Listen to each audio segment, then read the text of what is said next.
Hi, everybody. This is Alex McConaughey. Today I'm the extreme astronomer because that's the t shirt I happen to have on. Gary Palmer, a solar imager, was giving these away at a workshop about 14 years ago, I think. And I picked one up. So I'm an extreme astronomer today. I'm also the host of the Astro Imaging channel, and I'm so glad you could join us again this week. This is one of about 400 shows that we've had over the last 7 or 8 years, and we hope that you get a lot of information. Let's tell you about some of the things that are going to be going on over the next week, over the next couple of weeks, actually. I'm going to share my screen here. And now you should be seeing it. And go to the calendar. Calendar's right here. You will notice a big change right on the calendar. For years, we have been listing what day that or what time the show is going to be on. But it's always at 9:30 Eastern. And we got a message from Renan who said, I get a little confused whether it's Pacific or Eastern, or why don't you put it in Universal Time and everything? Well, for me, the 6:30 always changed to 9:30 when I was in the Eastern time zone, and to 7:30 so it changed wherever I was. It read it and told me what time it was locally. Well, that doesn't happen on all computers. So we just changed it. We took the times out over here, and now all programs are Sunday evening at 9:30, as they always have been at 9:30 Eastern. And remember, that's local New York time, which sometimes is daylight savings and sometimes is standard. And the United States may have different laws for when we change from one to the other. And for all you know, it may be Monday or whatever it is. So keep that in mind. All the programs are always at the same time. We had another person tell us that we've been making a mistake for the last 6 or 8 weeks, ever since we scheduled the Super Bowl. We wanted them to run it on February 6th, and so we've had the February 6th open here. Matt Penn will be talking today about the Dynamic Eclipse Broadcast Initiative, and he'll be here in a few seconds. And Chris Barr is going to be talking next week. He was scheduled for February 13th, but we moved things around on our calendar to accommodate the people at Fox Television Sports that do the Super Bowl. Anyway, Chris, you're going to be talking about the Photon Chasseur, a mobile astrophotography studio. Tell us what you're going to be talking about. Sure. So I've been on an astrophotography journey off and on since 2004. After 18 years of astrophotography, one can accumulate a lot of problems. So this past year, I feel like I solved a bunch of them by constructing a custom scope dolly and a mobile astrophotography studio that I've dubbed the Photon Chasseur. I'll be sharing details of why I built it, how I built it, and what I do with it. So look forward to next week. That sounds wonderful, Chris. And it's one of those really useful things that we do on the Astro Imaging channel. We're talking about regular people, regular astro imagers doing things. Yeah, we've got some of the premier astro imagers come on and tell us about their techniques and stuff. But most of us want to know some real practical stuff. And Chris is going to bring us some of that next week. And then we've got a whole bunch of people coming up over the next whatever. And finally, we're almost scheduled all the way up to the Advanced Imaging Conference. You'll notice that we've got a couple of days off in here. And one is on April 10th when NEAC and NEAF, that's their weekend. And we all plan to be there if we can. And so we won't be back here to put on a show for you. And the same thing happens at the Advanced Imaging Conference. You guys should go to both of those if you can do it at all. They're both wonderful shows, one on the East Coast, one on the West Coast. As of now, they're both scheduled and both running. Everything should work out just fine. So anyway, we've got one open date between now and then we've got open dates thereafter. So we invite you to hit the contact button, and on the contact button, you can fill out your name, tell us what you want to talk about, and we'll talk to you for a while, find out, what you're doing, and sound you out, and we'll sign you up for putting on a presentation for the Astro Imaging channel. While you're there, remember, we've got a section over here where everybody can write in what they have to say, and put your comments in. Don't forget to like and to subscribe to the channel if you haven't. We're past 12,000 something, but we'd like having more subscribers, so please do that. Okay, that's enough about the Astro Imaging channel and all that. It's time for me to stop my sharing and introduce Matt. Matt, we're going to let you take over. Tell us who you are, what you're doing, and what your program, and see if you can get some of those astronomers out there to join you at the next eclipse, eh? Exactly. Thank you, Alex. So my name is Matt Penn. I spent about 30 years doing solar physics research, and then I changed jobs. So now my astronomy affiliation is with the Tucson Amateur Astronomy Association. And I hope that I can share my screen. Hopefully you're seeing the title page now. And the project I'd like No, to we're talk not, about. Matt. We're seeing Dr. Hamill. Yes, sorry. Try this one more time. Apologize.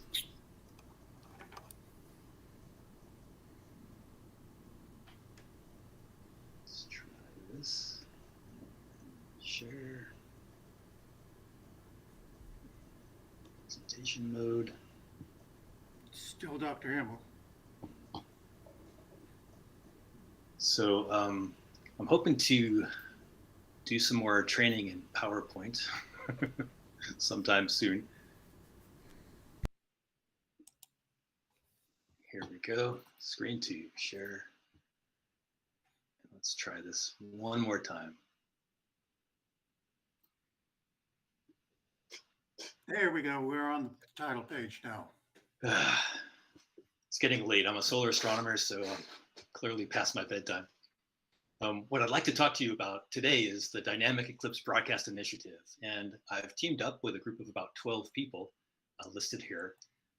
The idea is to build on what we learned from the 2017 Citizen Kate experiment and apply it to the 2024 eclipse coming up in just a few years now. Here's my email. The gist of my talk is to try to get you to volunteer. I'll show my email at the end again. So please don't hesitate to send me a response or an inquiry or questions. Like I said, I'm with the Tucson Amateur Astronomy Association. This is a picture from their dark site. And as a little aside, about 10 of us are building member observatories there. It's south of Wilcox, Arizona, very good sky conditions. There are still a few pads available in their master plan. So if you're interested in that, also send me an email and I'll point you to the right people. So this will be a little different, I think, from a lot of the astroimaging talks that I've seen. I really appreciate the invitation, and I know you guys have a huge reach, and it's an honor to speak today. What I'll be including, though, is talking more about the people involved in the project and the impact that the project has. So in 2017, we ran the Citizen Kate experiment, Continental America Telescopic Eclipse Experiment. Most of the talk will be describing this, so I don't want to get into too many details, but as an overview, we had 70 sites located along the path of totality that were operated by volunteers. Here's a group of students. They were from Salt Lake City, and they observed the eclipse in Idaho Falls, and they're conveniently pointing to one of their images here. This is one of several thousand images that they collected, an excellent quality image during totality. And so we had a lot of students involved, 117, and the impact was pretty large, and that's what we aimed for in Citizen Kate. I think the impact is best summarized, though, by a little clip that CBS This Morning did on 3 of the students that were involved in our project. And what I'd like to do is show you this clip, which will involve changing my sharing again. So bear with me for a second. We were invited to speak to Congress and discuss our results. And for that, we presented sort of a condensed 1-minute version of the CBS story. So here's the introduction by Dr. Hamill. And finally, my colleague here, Matt Penn, developed an ambitious eclipse program to combine public engagement with science. And I'd like to share a video about several young people in Dr. Penn's Citizen Kate program. Edwin and Alexis Cochran are from a Native American reservation school in northern Montana. They took a road trip with their science teacher, Janet Jorgensen, to to watch and study the eclipse. It's just an amazing opportunity for the kids because this is real life science and it helps them be exposed to what kind of opportunities there might be in the future. These students are one of 68 teams nationwide who participated in an amateur science experiment called Citizen Kate. We're trying to get pictures of the solar eclipse so we can study the corona. When the moment finally arrived, darkness descended on the town of JM, and the sight they'd been waiting for revealed itself. A total solar eclipse. Yeah, it's taking pictures. Before they knew it, it was over. Right here. Yeah, we got a few. Oh my gosh, it's so pretty. But for these kids from a remote Native American reservation, 2 minutes and 27 seconds will stay with them for a lifetime. It was just something you don't forget. I guess. This eclipse changed their lives, and their citizen. So I'm sure that many of you work with students and do outreach.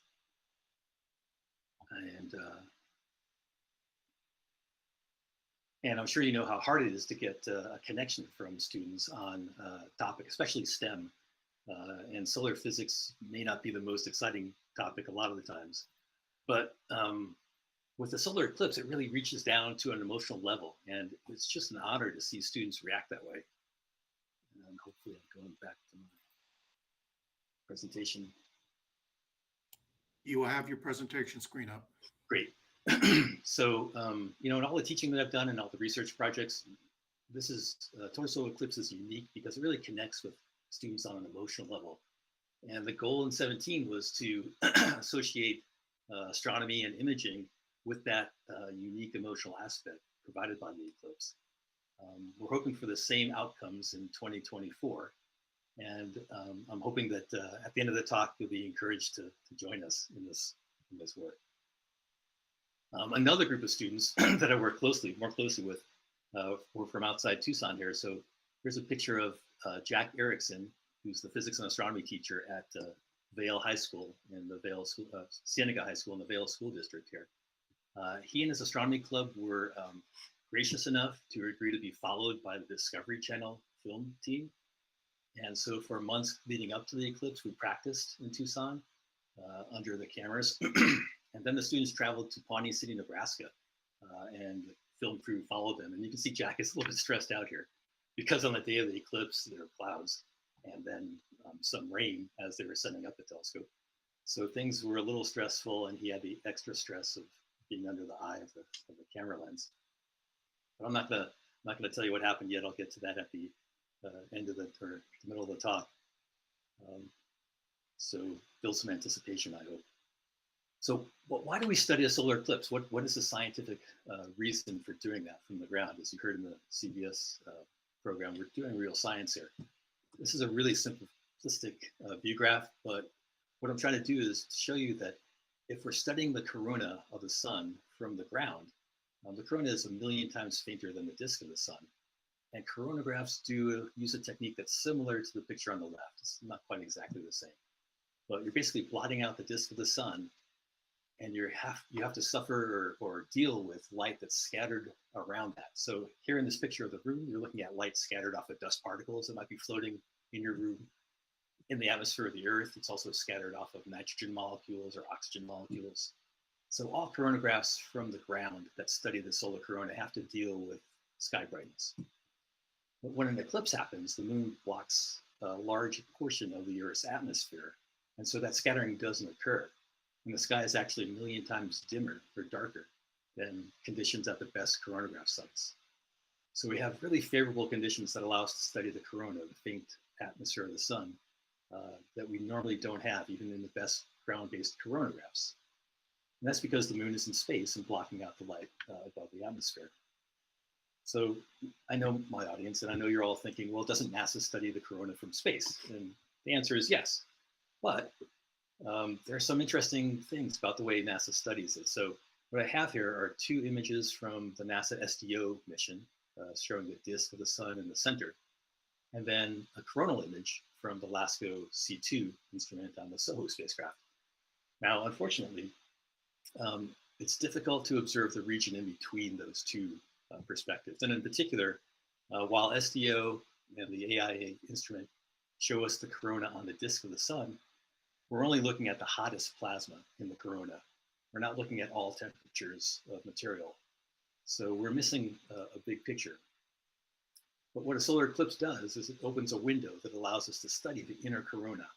And that's a unique aspect of a total solar eclipse. It's hard to do from the ground, and it's hard to do from space, but a total solar eclipse lets us do that. So why do we want to study this region? Well, I'm sure you've all seen the LASCO movies of the solar wind and coronal mass ejections moving out through the LASCO field of view. And they're really dramatic and lovely. The problem is, though, that by the time the coronal mass ejections get out to the LASCO field of view, they're moving at a constant velocity. Maybe 250 kilometers per second. Some rapid events move at 800 kilometers per second. But we don't see the acceleration. They're moving at a constant speed. And we know on the disk of the sun that there's no acceleration there. The plasma is basically roughly zero. So we're missing out on the acceleration of plasma, and that happens in this region that's not observed. So again, a simplistic diagram, but it's basically saying, what I'm trying to say here is that the particles in the solar wind accelerate through this region, just like you accelerate on an on-ramp to get onto the freeway. They're starting at zero velocity at the surface of the sun. They're speeding up to 250 kilometers per second and merging with traffic in the solar wind. What we'd really like to do is understand how they accelerate in that area, because that'll give us clues about the forces that are involved and about the physics that's happening there. So that's a great idea, and people have been thinking about this for a long time. The problem during an eclipse is that you only have a few minutes from any one site. In 2017, we only had 2.5 minutes or so to look at the corona. And during that time, during that short time, you don't see a lot of motion, a lot of transverse motion, even though it's moving at 200 kilometers per second. So what you'd really like to do is observe the inner corona for a longer period of time. One way to do that is to string together data from different locations along the path of totality and make one combined movie. And so that's what we did in 2017. We set up 70 sites along the path of totality from Oregon to South Carolina with volunteers at each site. We had identical equipment at each site to help us combine the data after the fact and make a movie. That's never easy to do, but it was easier if everybody had identical equipment. And the experiment was a success. I'll talk more about it later. In order to, and that's a summary of the science, but in order to get there, we had to take several steps. And I'd like to give a course overview of those steps now, because we're involved in the same sort of buildup for the 2024 eclipse. So this is a really schematic timeline of the preparation that we did for 2017. If you say that that's t equals 0 here on the right, we had 2 practice runs, and they're roughly 1,000 days before the eclipse, 885 in this case, and roughly 500 days before the eclipse, 530 in this case. In case you're still counting, we are exactly 799 days away from the April 8th, 2024 eclipse. So we're in this region of the timeline right now. So I'll show you just one slide on our prep here, and then talk more about what we did in the intervening time in the following slides. So for 2015, we were just sort of initially starting to test equipment when Fred Isvener, an amateur astronomer from Carbondale, said, "Hey, I'm going to the Faroe Islands on vacation. Do you want me to take any test data?" And we said, "Yes, please." So we shipped him some equipment. Way back in 2015, it was 2 of these large shipping containers. So Fred and his friend picked it up. Fred had not done much astro imaging before, so we had trained him for about a week before his trip. And as you can tell, the conditions were not great. It actually rained on the morning of the eclipse. The software was not great, and those of you who do imaging can see the camera was not great, but this is more of a proof of concept idea that we could take a volunteer who didn't have a lot of experience in imaging. In this case, we shipped him halfway around the world, and he came back with coronal images from the eclipse. Not an easy thing to do. The timing is tough and the pressure is high. After this proof of concept, we were able to get some funding from NASA in particular, And then we had a more elaborate test in 2016. The eclipse path, in that case, went over Indonesia. And we set up a program with 4 universities. Each of these universities sent a mentor, a faculty, and a student, an undergraduate student, to 4 different locations along the path of totality in Indonesia. Here we had refined the software, we had acquired a different camera, and you can see another sample image. You saw one blinking before. You can see another sample image here taken from the 2016 eclipse. So we had showed progress in our instrumentation and our ability to collect higher quality data. But the other thing that was really valuable about the 2016 eclipse is that now we have a group of experts. These students now had on-the-job training during a total solar eclipse. Some of them had problems with weather or logistics, so they knew what could go wrong. And so we wanted to use these experts to help train the volunteers for the next eclipse in 2017. And the way that we did that was that we set up a list of state coordinators. We had coordinators in 9 different states. Not all of them went to Indonesia, but the students from the Indonesia trip worked with these 9 people and helped select the sites and select the volunteers and then train them. And I'll talk in detail more about that. But for instance, I don't know anything about observing in Oregon, but Mike Connolly is an expert. He lives there. So he was the one who selected the final sites. And the idea is that they're about 50 miles apart, so that as the shadow of the moon left one site and the eclipse ended there, the next site would be covered up by the shadow, and we'd get continuous coverage that way, sort of a relay race across the country. So each of these coordinators set up the locations in their home state, and they worked with the volunteers and helped prepare them and train them. We're hoping to do a similar thing for 2024, and I'll get into more details about that later. Finally, boots on the ground were the people at the sites. These are our volunteers, and we had an enormous turnout. We had 27 university groups. We had groups from 22 high schools along the path and from other locations, a few museums and informal science education groups, and some national labs. So these are the people who did the work, and one of the things that we couldn't do is that we couldn't pay for the travel to the eclipse location. But one thing that we worked really hard to do and we were able to achieve is that the equipment that we gave to them for the eclipse was something that they kept.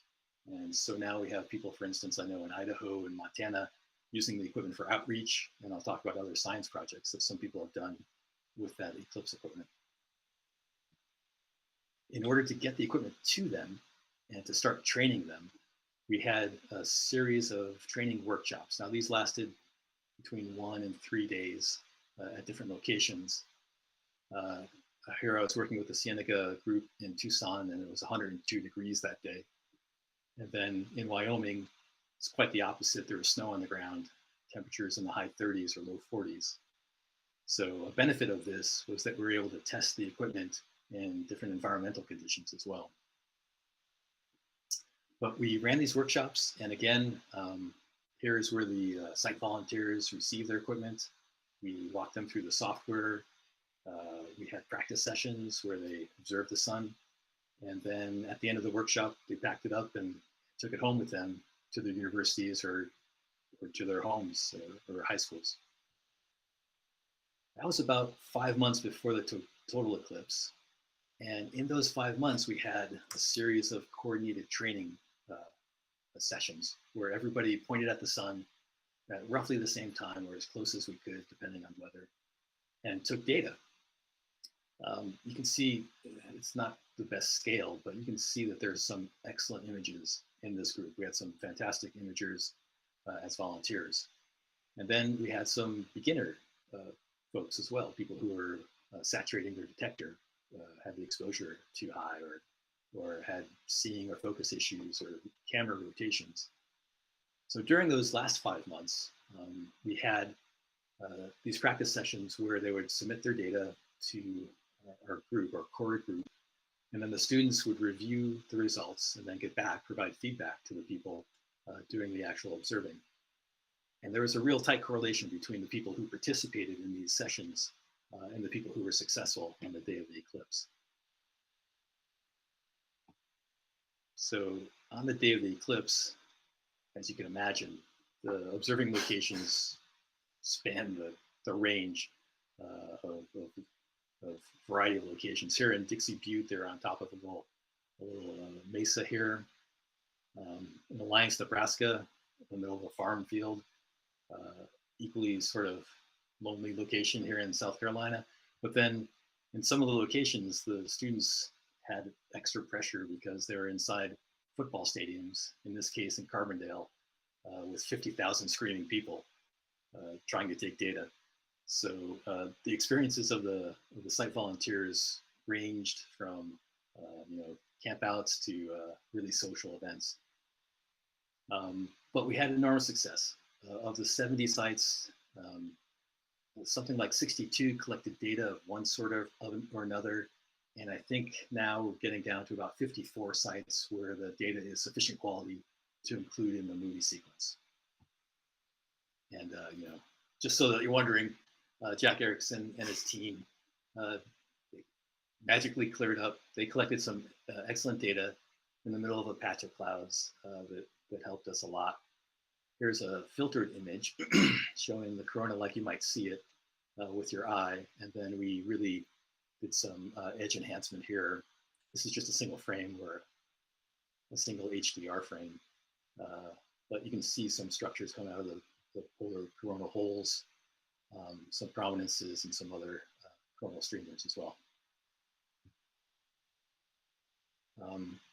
After the eclipse, I had a career change, and so the data reduction went a little more slowly than I thought it would. But the good news is that in 2020, we published our results in a PASP.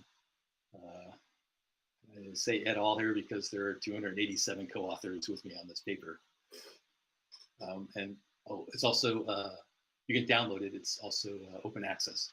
So if you want to read about our experiment and the science in more detail, please check out that paper. But in summary, what we looked at was outflow from one particular quadrant of the solar corona. And here you see an image, again, edge enhanced image with the vector velocity field computed from, I think this was 5 sites overlaid as arrows. Now, if we average those velocities and look at the radial component, the outflow component, we get this graph, which is more or less the summary of our result. So here we have radial outflow speed on the y-axis going from 0 to 350, and then height, where 1 is the surface of the sun, and 2 is 2 solar radii, and so on up. So we saw an outflow that was following a coronal mass ejection that had launched off of the sun before the eclipse occurred. So we didn't see it actually in our data, but we saw the remnant outflow. The LASCO mission measured the velocity at a constant speed of 250 kilometers per second up here. And then the individual data points are the measurements from the CATE data. So it's a success. We see things not moving very much near the surface of the sun and then moving at high speeds. But like all science, it opens up more questions. So, excuse me, one thing we'd like to see, or thought we might see, was a constant acceleration. In the dotted line, what would happen is the material would be accelerated at 15 meters per second squared above the solar gravitational acceleration. And no, data points don't follow that line. Another sort of ad hoc idea is that there was some increase in the outflow speed that was constant with solar radius. Not really physical meaning behind that, but the data doesn't even follow that. So maybe like all good science, the result here opens up more questions.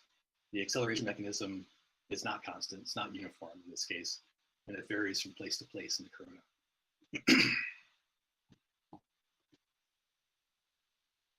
So that was kind of the main goal. One thing that we talked a lot about though during the CATE experiment was having the movie. And I sat in Weiser, Idaho after the eclipse and worked for several hours trying to get the movie together. But I forgot about the corollary. So no one's ever collected data like this before. And the corollary to that is, of course, that no one's ever reduced data like this before. So it turned out to be a lot more difficult than I thought. But now, a few years later, we do have a movie sequence. And I'd like to point out on this still image a couple of things that I'll show you.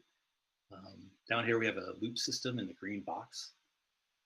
And the outflows that we measured are shown here. You'll see, hopefully, a star moving in the background. We have 2 stars in our field of view. As the sun moves in the sky against the stars appear to move in the solar corona reference frame. You'll see an outflow from the south coronal pole that's really fast, and we still haven't characterized that well. A little eruption off of the west limb here, and then some more slower ejections off of this limb. So hopefully I can just switch over. Actually, now would be a good time if there are any questions. Matt, I don't see any questions yet, but I'm sure there will be toward the end of your talk. Excellent. Okay. So let me try to Matt, pull this. Matt, Yes. you need a drink of water or something? You sound like your voice is rather horsey. Yeah, let me stop for Okay. just a second while this loads. Okay. Because if you Matt, want to take a break, we can handle that. Matt, we also have Okay. a few solar images that are watching on YouTube, so you'll probably get a couple of volunteers from the show. That's my hope. Okay. So I apologize for the jitteriness. This is an animated GIF, but let's take a little stroll around it. Hopefully you can see this quadrant. Yes, okay. So here we are looking at some flows in this loop system off the southeast limb. If you're good, you can see this little star moving back and forth right around here. That's one of the background stars in our field of view.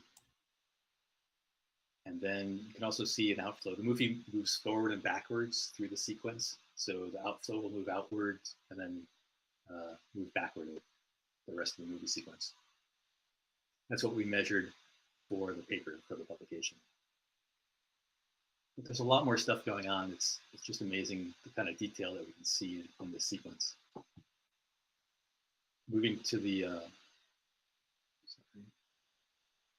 South Pole, we see some evolution of this polar streamer, and we think it's an outflow, but it's really fast. We haven't characterized it very well yet. We may have to go into detail in the data frames of one site in particular, but this is an extremely rapid event moving out at 800 kilometers per second or faster. Moving around the limb some more. The solar imagers will certainly know about things called H-alpha surges, where you look at the limb of the sun in H-alpha, and sometimes you can see material rising up from the sun and then it disappears or it just ends at a particular location. The eclipse data is taken in white light. So we see the surge as a bright prominence at the edge of the sun here. But when it disappears in H-alpha, it's doing that because we thought it was being heated to high temperatures and hydrogen is ionized. So H-alpha is not formed anymore. And sure enough, we can trace the material through the corona now, because in this data, we're looking at the electrons. So we're seeing all the plasma at all temperatures. And so that's an interesting event that we're hoping to study from this data set as well. Prominence does show some evolution, but it's fairly uniform, and the corona around it looks fairly constant with time. Not a lot of activity happening there. And the same thing up here in the streamer in the northwest limb of the sun. And as the sequence goes, you can see that not all the sites were perfectly aligned, and so the edge of the field of view changes from site to site. At the very north pole of the sun, we see a really quick surge. It's only in a few frames, but there's something rising and falling in this sequence as we move forward and backwards. And then finally, on the northeast limb, we're looking at a coronal streamer that does show some evolution, unlike the other streamers. You can see at the beginning of the sequence a loop-like structure here at the bottom. which then opens up and material moves up through the stream. All right, so that's the data set in 60 seconds. Matt, what's the time frame of the animation? Sorry, so it's about 90 minutes duration, and in between steps is about 2.5 minutes. And when you did your GIF animation, did you register on the surface of the sun or on the stream? No, we registered on the coronal structures, and it's difficult. This animation doesn't do it justice. You'll have to see it at higher speed to see that we're doing a decent job. But if you think about it, the sites are located north and south of the path of totality. So the moon would be in different locations compared to the disk of the sun from each site. So you can't register on the moon. The stars, the sun is moving against the background stars, and so the stars shift between sites, and so you can't register on the stars either. So what we did is constructed an annulus showing the corona and not showing the moon, and did a rotational, translational, and a scale alignment on that. These structures are 1% contrast, so it's not easy. I've had a lot of help from Alexandra Hart and Philip Cheserat on these final alignments, and there's more work to do. Okay. So hopefully we're back to the presentation.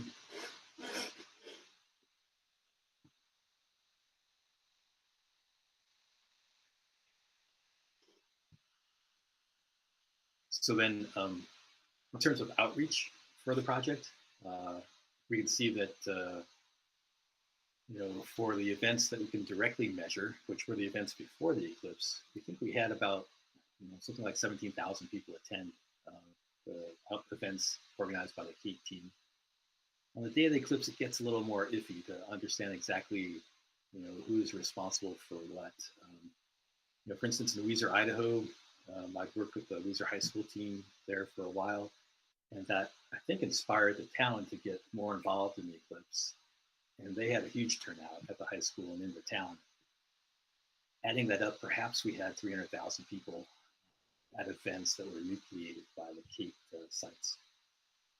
Of course, we had footprints in major media, and we ended up testifying to a congressional subcommittee in September. So people paid attention to this, and I'm happy that they did. After the eclipse, we did have some citizen science done with the equipment. Zach Stockbridge organized a Transit of Mercury observing campaign and did a reproduction of the measurement of the astronomical unit. His results are published in the Leeds Reflector in 2020. We took some exoplanet observations with this 80mm telescope, and the results are included in the Zellum paper in PASP again in 2020. There's some informal observations of lunar occultations. There's outreach going on. For instance, in the Glacier National Park, one of our volunteers is bringing his telescope there. Then I worked with several high school students for science fair projects resulting from the CAPE data. We had some success with that as well.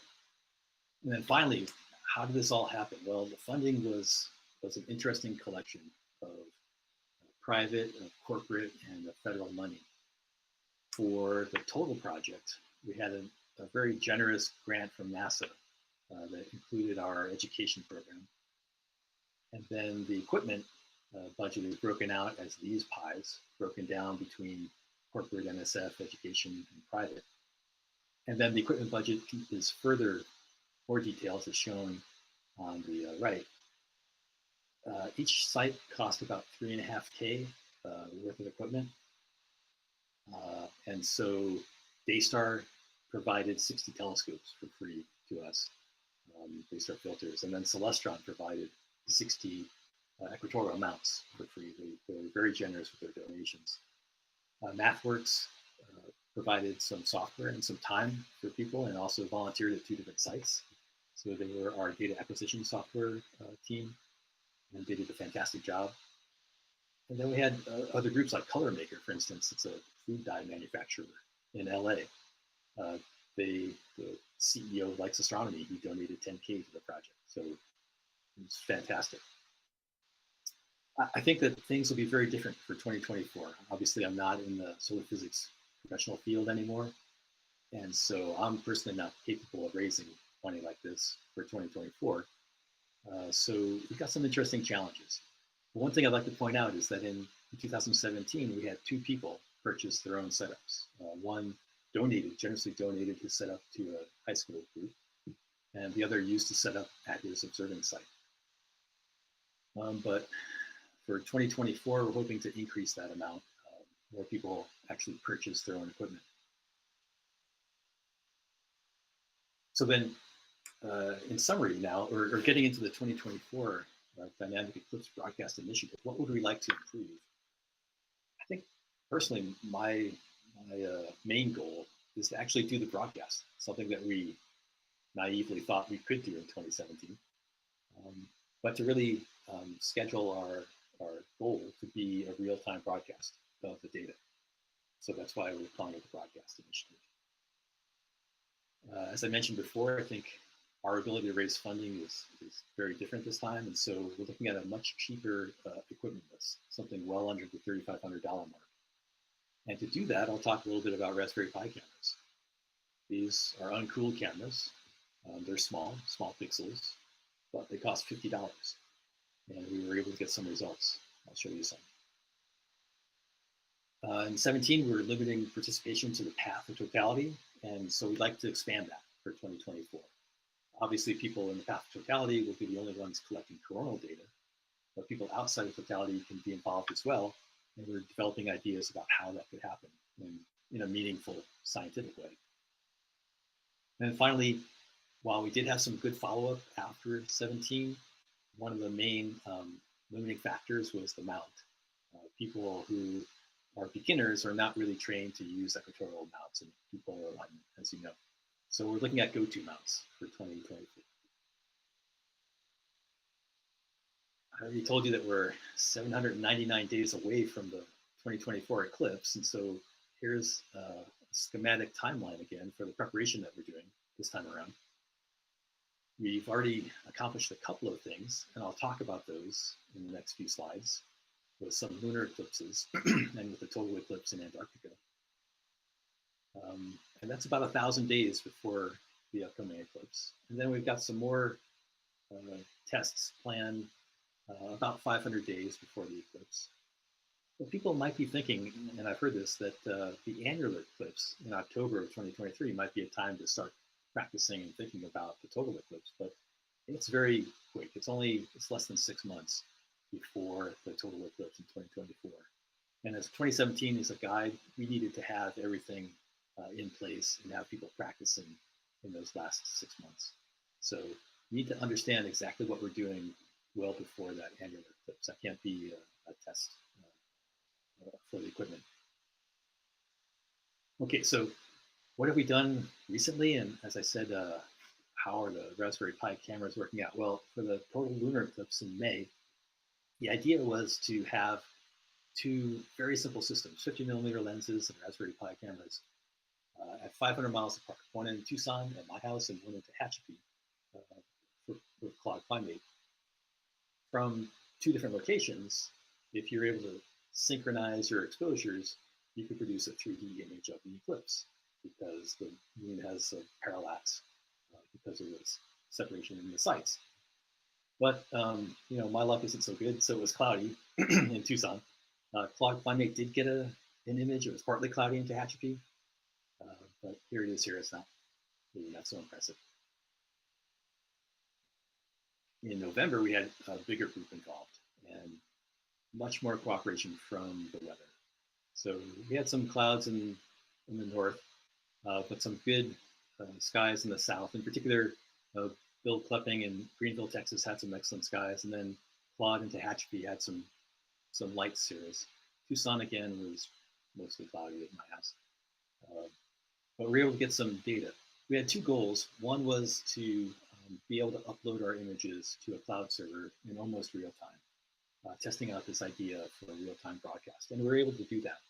We had a Discord session going, and we could see images from everybody's telescope coming up as time was going on. The other was to try to get a 3D image of the eclipse, and we had two sites. They're 1,200 miles apart, but let me show you the data that came from them. So here's the image from Claude Climate's house. He used a 135 millimeter lens and a Pi camera. As you remember, it wasn't quite a total eclipse. There was still a penumbral slice, and that's what this brightness is here at the edge of the moon. But you can see the background stars very easily. You can see some Ceres as well. But with the background stars, we're able to do an image transform into another reference frame. So Bill Klepping from Greenville, Texas, was able to collect data as well. So here we've mapped, he was using a 105 millimeter lens, so different scales and all. But here we've mapped the stars from Claude and Bill's locations, and it's a little bit of a ocean of the stars, but they're pretty well aligned between the two sites. But from the 1,200 miles between the two locations, the moon is appearing in different locations in the sky. These are taken at the same time. So we combine these into a cyan and red 3D image. And I think if you're like under 30 and you wear the 3D glasses, you can put these images into a 3D pattern pretty easily. Unfortunately, I can't do it so well because they're separated by a lot. I think 1,200 miles baseline is a little bit too far. What we'd really like to do is have sites about 500 miles apart to make a better 3D representation. But nonetheless, we achieved our second goal, which was to get simultaneous images and produce a 3D image of the total solar eclipse. So the next one that we're aiming for is in May. And I'm hoping that we'll get many volunteers from this group and have a better chance of getting a good baseline. The final prep that we've been working on, or that we worked on so far, was to look at the eclipse in Antarctica. And so Fred Esbner was on an eclipse cruise in Antarctica, and we sent him a package. Here it is now. It's in a Tupperware container instead of two big travel crates. Here he is on the deck of his ship testing it out on a pretty decent day, but as you know, I think there are 6 cruise ships and only one had any type of luck. Fortunately, it was the cruise ship that Fred was on. But here's one of the setup images where this is the ocean and this is the cloud layer. So they had just a narrow window near the horizon where they were able to see anything. And right as he was setting up, the ship had to do a 180-degree turn and travel fast in the other direction to follow this gap in the clouds, which meant he had to move his equipment to the other side of the ship and was not able to set up properly. So he wasn't able to get an image of totality. But you know, having a tiny package that we were able to send to Antarctica, of all places, really demonstrates the portability of the system. And with better luck with clouds or ship driving, he may have actually been able to succeed. So the next total eclipse is in April of 2023, and Fred has told me already that he's going. I'm very interested in sending him some more equipment, and if other people are interested in going to that eclipse as well, please let me know, send me an email. So that's the prep that we've been doing. Now in terms of the cost, like I said, each site in 2017 was about $3,500 of expense.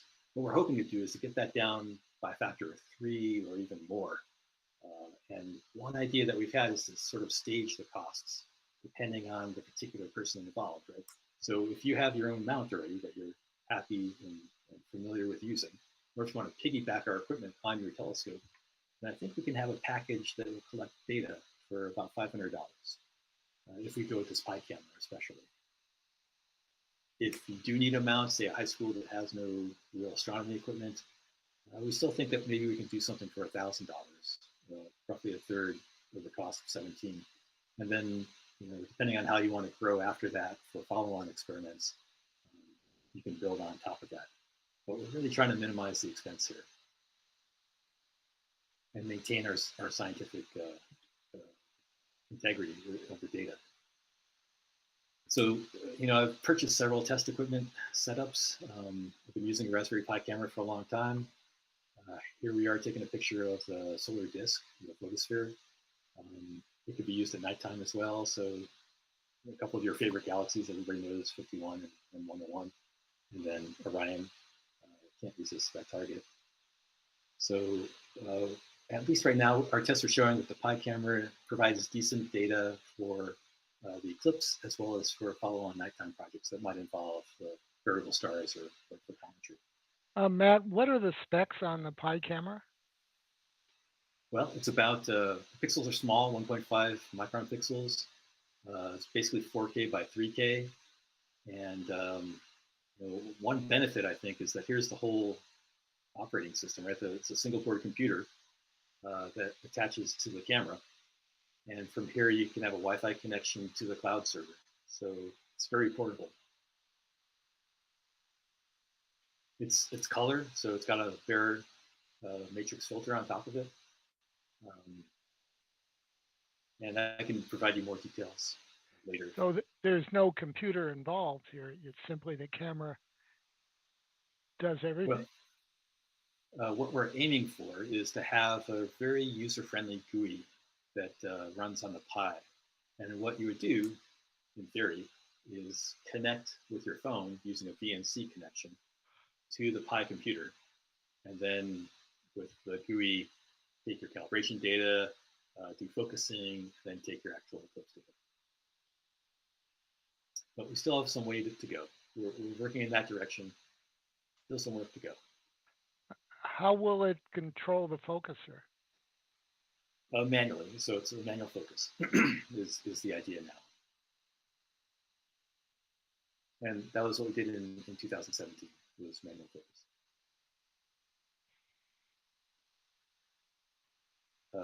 And as you know, with the sun, it's not so easy. So what we had was a graphical interface that showed the gradient at the limb of the sun. And by maximizing the gradient, then you achieved actually a really good focus. Not so different from the automated nighttime routines, but on the sun, you need to do something a little different.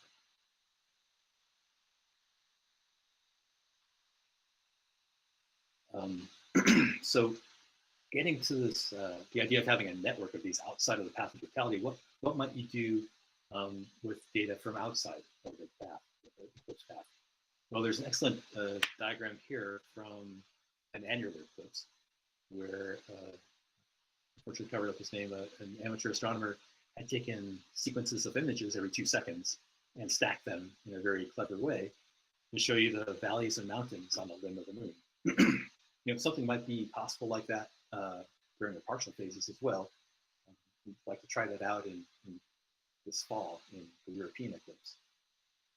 But another thing that would be useful for a white light telescope, and especially even one with a bare matrix, a color filter, a color camera, is to look for white light flares. Now, white light flares are rare, but as the sun enters its next activity cycle, there will be 10 or so flares that will have white light continuum emission. It's just a matter of being able to observe them. And so you can imagine that there are benefits from having a network of locations that are not clouded out, or only a few of them are clouded out, like my house. But another advantage is that space data from, for instance, SDO does take some continuum images, but they do so only on a 45-second cadence. Here's some work from Kip Peak that I did in the infrared, but nonetheless, we looked at continuum emission from flares, and the scale here is 30 seconds per tick. So you can see that white light flares have a lot of changes going on at around the 1 second scale. And so having the ability to look at those changes at a higher temporal cadence, for instance, if you could have a network of these telescopes and synchronize them so they were taking images every half a second, say, we would learn a lot about white light solar flares, as long as we could observe them and keep the telescopes operating throughout the cycle. There's a lot of data, so you can imagine that telescopes would operate during the day. We would check the flare X-ray register from GOES, and if there was no high X-ray flare, we'd throw that data away. And then we'd observe for the next day and only save the data when a flare occurred. Still working on ideas, but that's at least a preliminary idea for sites outside of the path of totality. All right, so to get to the conclusion, this is what we're hoping to present on April 8th in 2024, is some sort of live web page, which would have data from the partial phases and also from the path to totality. Perhaps you click on these images and see a movie sequence from each site, or maybe we would just have a different web page that would do that. And certainly in the path of totality, we would want to reduce the data, and we have routines to do that now, and make a real-time broadcast of a changing corona throughout the eclipse, throughout the 90 minutes or so of the eclipse. Now, there's a lot of development to do here, but one thing that we did do, which is a little unrelated, but everyone knows about the volcanic eruption that happened in Tonga. And so, you know, it was just a spur of the moment idea, but it turns out if you looked at backyard weather stations, and I looked at my neighbors first and found this out, you could see a peak in the atmospheric pressure as the pressure wave from that volcano crossed the United States. And here is a peak from Maui, here's a peak from, I think this is Oregon, and here's something from Baja California. So I thought, wow, wouldn't that be an interesting thing, is to make a movie of these, is to look at several hundred weather stations across the country and to light up that station at the time of this peak. And so we did that, and I hope this link will work. Spaceweather.com picked up the movie sequence that we produced. Hopefully you guys are seeing the movie sequence of this wave. Yes, we got you. Okay, excellent. So it's going back and forth in time, and again, it's a very basic idea of what we want to do during the day of the eclipse, but you know, if you can imagine the software structure, it's very similar backbone. That's not a repeating thing. That is the different pressure waves coming through, or is that repeating? It is repeating. It's just going through the sequence once and then going back through the sequence. So okay. Yeah, at some of the professional sites, for instance, the infrared telescope on Mauna Kea, the NASA facility, you could see several waves as they travel around the globe in the atmospheric pressure. But in people's backyard weather stations, didn't have that precision, resolution. But you know, this is true citizen science, right? It's citizen weather stations, and we just got together on a weekend and put this together. So I'm still impressed that something like that could be done with this type of data. Okay, I think probably back to the slide. The last slide that I have is just a summary of kind of what I've said we're looking for, about how you can get involved. Again, we have a core team. We're developing the hardware and software, also looking at potentials for raising funding. It's a small group, and we're working now, and we'd love to have you join us. The next level, which has a slightly lower participation, it would be a state coordinator. And for the 2024 eclipse, we might have people taking several states if we have a wide distribution across the country. But here you would interface with the core team, and then also interface with the site observers. And then the site observers, again, are the people doing all the work, getting all the glory. Is this time we're hoping that they will be able to purchase their equipment and then take part in the data collection. And then finally, please email me if you have questions or comments or would like to volunteer at this email or at our group Gmail account as well. All right, so that's all I had.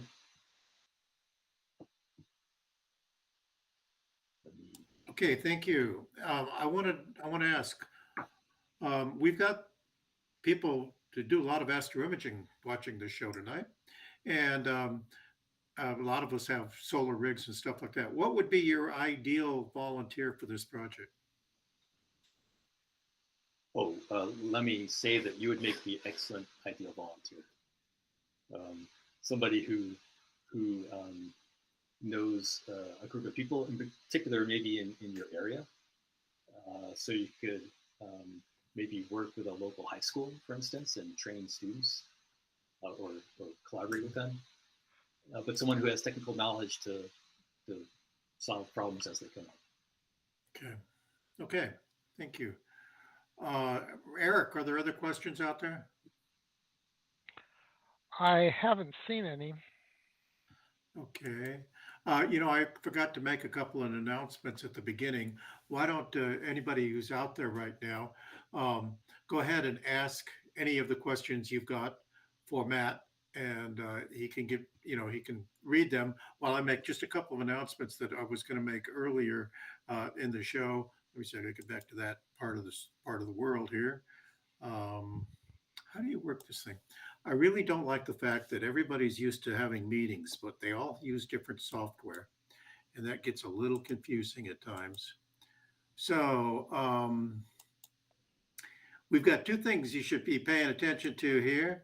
One is the TAIC user shots. Remember, these are the shots that you turn in, and this time we're focusing on the solar system. So if you've got a good shot of the solar system, please send it in to us by clicking here and make sure that it's big enough that it'll add to the program. And I'm not sure this is actually makes sense. Sometimes solar system images are smaller than the average deep sky image because they're just because they are the way the equipment is different. Maybe we're making a mistake in saying it should be 1080 pixels on a side. Submit what you can submit for your solar system shots, and we'll make the best shots we can out of it. And Arno and I will discuss whether we should have that 1080 on there. The other thing we need to talk about is over under. Rory, are you still here? Did you want to say something else about? No, this is not. This is Arno's stuff. It's Rory's. Now we're going over to Rory's stuff. Rory, are you still here? Do you want to say something? Yeah, I'm still here. We got the TAC workshop up on the astroimagingchannel.org. Head over there and you'll see Terry's data of the Tarantula Nebula.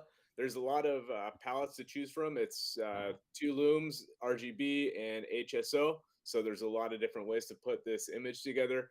We had a couple people submit really fantastic images so far. So get your images over there. And if you could present for 5, 6, 7 minutes on the Astro Imaging channel on March 27th, we'd love to have you.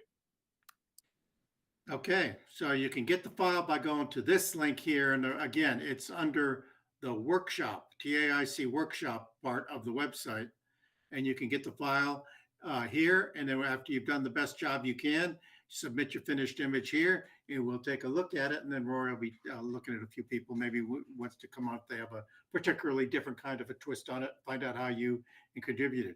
And if you want some of the old projects that we've done in this manner, you can come on over here and there's other stuff that going down the page. Okay, those were some announcements that I had forgotten to make earlier. And going back to, let's see, where should we go back to? I should stop sharing my screen is what I should start doing. Okay. Now, Matt or Eric, did we get any other questions while we were gone? I don't think so. Okay. So that looks like it's for tonight. Actually, it was for today because it was solar imaging, but daytime stuff.